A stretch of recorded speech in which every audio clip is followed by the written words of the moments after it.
A rainy day in Cantabria. Alpecin won a sprint for Caden Groves, but the breakaway really made them work for it. This is stage 17 of the Vuelta, finishing in the city of Santander, and we had rain all day, few roundabouts, and so with that city finish, it was a day the GC riders just wanted to get through. A couple of hard medium mountains in the middle of the stage, which made me think a breakaway had a really good chance to win with no Visma Lease bike control for Wout van Aert, but with that rain, there wasn't much appetite for it. Just a four-man breakaway with Gregard, Gernelec, Champion, and Esasa, and three teams, in fact, controlling in the end. Two initially, mostly Alpecin, De Koenig for the green jersey wearer Caden Groves, so they got more help than one would think. But yeah, for riders like Enric Mas, everything to lose, nothing to gain from such stages. Riders like Schmidt and Narvaez, though, I didn't see a breakaway formation, but I thought, even with this break having formed, I thought it was going to kick off. This was 5Ks 9%.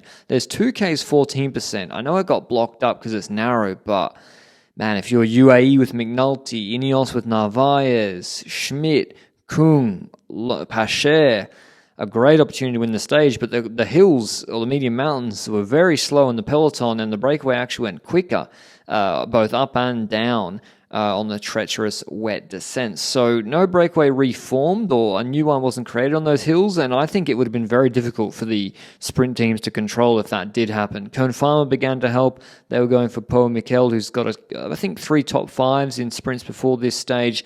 But as you can see, 40Ks to go, about an hour left. The hills are done.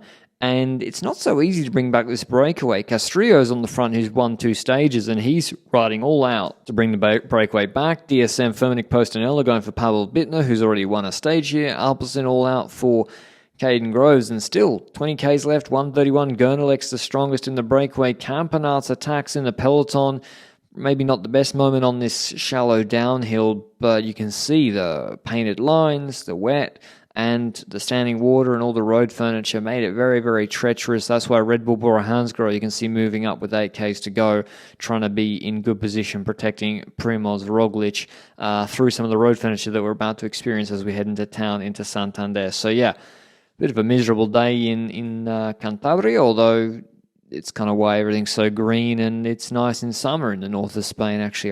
Galicia or Asturias, I really want to go to, but Basque Country is really nice, actually, in summer because it's not as hot. But counterattacks come. Some finesseur attacks from Schmidt. He's marked by Max Poole, and you're thinking, where's Stefan Kung? This is his moment to go, but he doesn't. We see riders losing the wheel through the bends, not even sharp corners. DSM have got Poole up there, so they're not going to pull while he's there. Campenaerts gets across, and I don't know if he was cooked from the bridge or he was playing a little bit, but it looked like this move might work, because Alpecin, how many riders do they really have to pull?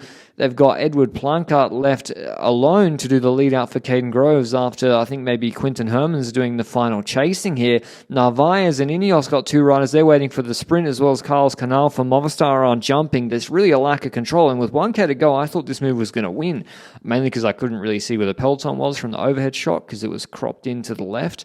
But Schmidt was getting no help. If one more rider went across, or he got a bit more help, I really think that attack would have made it. And as well, like, you see how little control there was. If more teams tried to go on the breakaway or form it on those medium mountains, I really don't think it would have been a sprint today. But good on Schmidt for trying. Campenaerts, I think, was playing a bit. He's looking back to see where the peloton is. And Alpecin, they still did a fantastic job after chasing all day, locking down breakaway formation early, and then pulling. And then Edward Plancart begins his lead out to the right-hand side before this right-hand turn. Campenaerts is about to begin his sprint, but already Edward Plancart's basically got to his wheel. That's the problem. He waited a bit too long. Poole sprints around Schmidt, and Campenaerts is there on the right-hand side, but it's too late. If you're starting your sprint side-by-side with Groves and Bittner, there's only going to be one winner, and that's Caden Groves, who wins comfortably in Santander ahead of Pavel Bittner. Then it was Vito Bright third for Intermarché and Paul Mikel fourth. So Kern Farmer did get nearly 100 UCI points from it, but I don't know, Barave or Castrillo in the breakaway. Maybe we'll see that tomorrow. Tomorrow's a potential breakaway stage. But yeah, just no changes in the top 10 on GC. Vlasov, I think, lost some time, so he moved down to 17th. But you can see how much it means to the Alpecin domestiques who work so hard all day celebrating the victory. And so Caden Groves Yeah, there's no Van Aert, but he's won 3 stages of this Vuelta again. He's got 7 career Vuelta stages, and he's walking away now with this green jersey. GC guys ready for tomorrow, another probably similar stage for them. Groves wins ahead of Bittner, then Brad Mikkel, Strong, Campenaerts, Edward Plancard after a fantastic lead-out once again. Lebert, Livens and Berastegi. Here's what Groves had to say after the stage. Quite a tough day.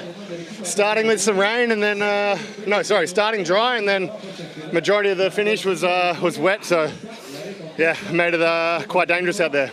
How did you deal with the breakaway? Well, I didn't. I mean, my team was so strong. Thankfully, they had a really super day, I think, to help control along with Kern Farmer and DSM. So it was not easy. I think we only catched them in the final kilometre or something. So yeah, super team. What about the unexpected attackers like Mauro Schmidt, the Swiss champion? Yeah, I mean, it's not so unexpected. I think there's really only a number of sprint stages this race, and then the rest is so much mountains. So the intermediate riders, yeah, I'd really have to try on days like today.